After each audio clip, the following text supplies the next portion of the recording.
Chegamos à nossa sexta aula de um total de 10, em que eu venho tratando do tema Dívida Pública Imobiliária Federal. É um tema, eu acho que já deu para perceber, muito interessante. E nas duas aulas anteriores, eu respondi ao seguinte questionamento: por que as instituições financeiras compram títulos do governo federal? E eu disse para vocês que era em decorrência de quatro razões. Eu falei da primeira, para assegurar a rentabilidade que elas oferecem a seus clientes. Da segunda, para compor as exigências dos fundos de investimentos que elas administram. E nesta aula, eu vou tratar da terceira razão, que é para fazer jus a operações de redescontos. O que são operações de redescontos? O artigo 164, parágrafo 1º da Constituição Federal, define que é proibido ao Banco Central conceder empréstimos diretos ou indiretamente ao Tesouro Nacional.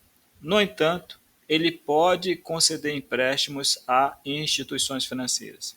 E isso é muito comum no sistema financeiro nacional, assim como em qualquer sistema financeiro de qualquer país do mundo. Então, os bancos centrais auxiliam as instituições financeiras a fecharem o seu caixa diariamente. Por que existe essa necessidade das instituições financeiras? Como é que isso se apresenta no dia a dia? Então, aqui eu tenho a figura de uma instituição financeira em que ela capta recursos de um determinado correntista no valor de 100 unidades monetárias.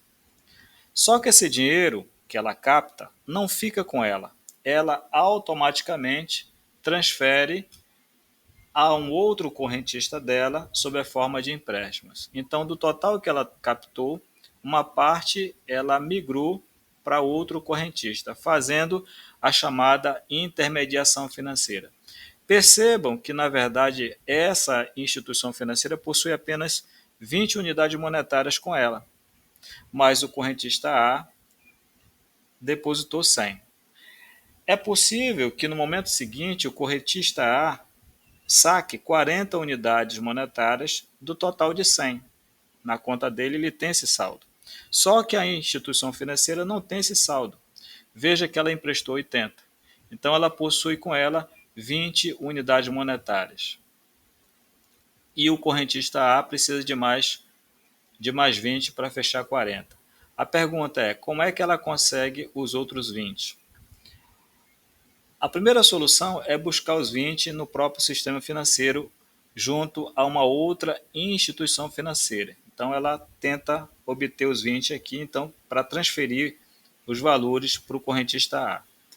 Admitamos que essa instituição financeira ela só consiga oferecer 10 unidades monetárias de empréstimos. E aí ela continua com o mesmo problema. Ela precisa de mais 10 para fechar os 40. A quem ela recorre? Ao Banco Central do Brasil.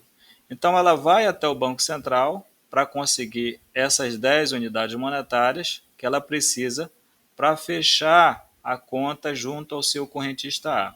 Só que o Banco Central do Brasil, nesse momento, exige que ela apresente títulos da dívida pública para garantir essa operação, que é chamada de redesconto. Por que redesconto? Porque, na verdade, o Banco Central desconta um título que já foi descontado por essa instituição financeira quando ele comprou junto ao Tesouro Nacional. Então, é por isso que é chamado de operação de redescontos.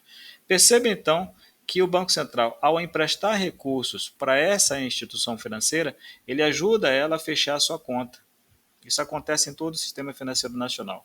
Porém, essa instituição emprestadora passa a dever para o Banco Central e o Banco Central passa a ser o credor dessa instituição financeira. Posteriormente, então, ele tem que quitar essa dívida perante o Banco Central. Então, esse é o motivo, é o terceiro motivo porque as instituições financeiras têm que investir em títulos públicos. Eles servem de garantia para futuros empréstimos junto ao Banco Central sob a modalidade de redescontos, empréstimos de redescontos, tá bom? Te convido então a participar da nossa próxima aula em que eu vou falar sobre o último motivo que leva as instituições financeiras a emprestarem recursos do Banco Central do Brasil. Muito obrigado, até a próxima oportunidade.